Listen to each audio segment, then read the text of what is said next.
तो चलिए बात करते हैं गुजरात किडनी के मेन बोर्ड आईपीओ की, जिसकी कल लिस्टिंग है।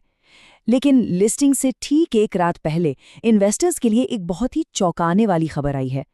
जिस आईपीओ को लेकर इतना बज़ था, उसका ग्रे मार्केट प्रीमियम यानी जीएमपी अब बिल्कुल ज़ीरो हो गया है। आइए इस पूरी सिचुएशन को समझते हैं और देखते हैं कि कल इन्वेस्टर्स को क्या करना चाहिए। देखिए, कल तक की कहानी कुछ और थी और आज की हकीकत बिल्कुल अलग है। एक तरफ तो इस आईपीओ को रिटेल इन्वेस्टर्स का जबरदस्त सपोर्ट मिला, जीएमपी 10 रुपए तक चला गया था, और दूसरी तरफ आज देखिए, जीएमपी पूरी तरह खत्म हो चुका है और इन्वेस्टर्स में जाहिर है घबराहट का माहौल है। हम सबको याद है जब ये आईपीओ खुला था, रिटेल इन्वेस्टर्स ने इस पर कितना भरोसा दिखाया था। रिटेल कैटेगरी में जिस तरह का रिस्पॉन्स मिला, उसने एक बहुत मजबूत लिस्टिंग की उम्मीदें जगा दी थीं। पर अब कहानी ने एक ऐसा मोड़ ले लिया है जिसकी उम्मीद शायद किसी को नहीं थी। अब जरा जीएमपी के इस सफर को देखिए। ये तो जैसे अर्श से सीधे फर्श पर आ गया है।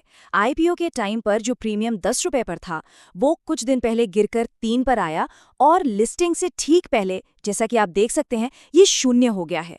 ये गिरावट बहुत तेजी से हुई है और यही सबसे बड़ी चिंता की बात है। तो अब सबसे बड़ा सवाल यही उठता है जो हर इन्वेस्टर के मन में होगा कि आखिर जीएमपी में इतनी बड़ी गिरावट आई क्यों? अचानक से ऐसा क्या हो गया कि मार्केट का पूरा सेंटिमेंट ही पलट गया? हमने इसका विश्लेषण किया है, चलिए देखते हैं। अच्छा, सबसे पहले ना बड़ी तस्वीर को समझते हैं। अगर हम इस साल लिस्ट हुए सभी मेन बोर्ड आईपीओज पर नजर डालें तो एक ट्रेंड साफ दिखता है। करीब करीब 60% आईपीओज अपने इशू प्राइस से नीचे ट्रेड कर रहे हैं। मतलब मार्केट का मूड इस वक्त नए आईपीओज के लिए कुछ खास अच्छा नहीं चल रहा, और इसका असर गुजरात किडनी पर भी पड़ना लाजमी। लेकिन बात सिर्फ मार्केट सेंटिमेंट की नहीं है। जब हमने कंपनी को और गहराई से देखा तो कुछ गंभीर सवाल हमारे सामने आए। एक तो कंपनी की फ्यूचर परफॉर्मेंस को लेकर चिंताएं हैं। ऊपर से अधिग्रहण के बाद कंपनी का सही वैल्यूएशन क्या होगा, इस पर भी क्लैरिटी नहीं है। और तो और मैनेजमेंट को लेकर भी कुछ सवाल हैं जिनके जवाब अभी तक साफ नहीं है। इन सारी चिंताओं को देखते हुए हमने मार्केट के कुछ जानकारों से भी बात की और उनकी राय आप सुनिए, बिल्कुल क्लियर है।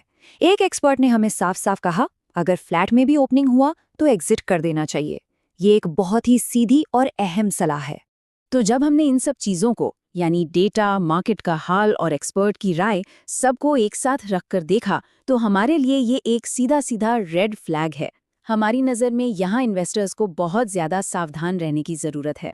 और बात यहीं खत्म नहीं होती। एक्सपर्ट्स का ये भी अनुमान है कि लिस्टिंग के बाद ये स्टॉक बहुत ही कम समय में 100 रुपए के लेवल से भी नीचे जा सकता है। ये एक बहुत सीरियस वार्निंग है जिसे नज़रअंदाज बिल्कुल नहीं किया जा सकता। ओके, तो अब आते हैं सबसे ज़रूरी हिस्से पर। ये सारी बातें तो ठीक है, लेकिन अब करना क्या है? लिस्टिंग के दिन इन्वेस्टर्स की स्ट्रैटेजी क्या होनी चाहिए? हमने एक बहुत क्लियर रणनीति तैयार की है। देखिए, हमारी स्ट्रैटेजी बहुत सीधी और 3 स्टेप्स की है। स्टेप 1, अगर स्टॉक फ्लैट लिस्ट होता है यानी इशू प्राइस के आसपास, तो तुरंत बेचकर निकल जाइए।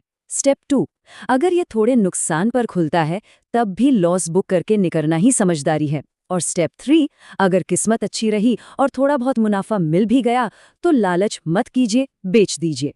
मतलब बॉटम लाइन ये है कि हर हाल में एग्जिट की ही स्ट्रैटेजी अपनानी है। और हम एग्जिट पर इतना जोर इसलिए दे रहे हैं क्योंकि हमारे एनालिसिस के हिसाब से इस स्टॉक में लिस्टिंग के दिन किसी बड़े उछाल या रैली की संभावना बहुत ही कम है। इसलिए वेट करने से बेहतर है कि सेफ साइड पर रहकर बाहर निकल जाएं। और आखिर में गुजरात किडनी का ये पूरा मामला एक बहुत बड़ा सवाल हमारे सामने छोड़ जाता है। क्या किसी आईपीओ में पैसा लगाने के लिए सिर्फ ग्रे मार्केट प्रीमियम पर आंख बंद करके भरोसा करना एक बहुत बड़ी भूल हो सकती है? इस पर सोचिएगा जरूर। अगली बार फिर मिलेंगे एक नए एनालिसिस के साथ।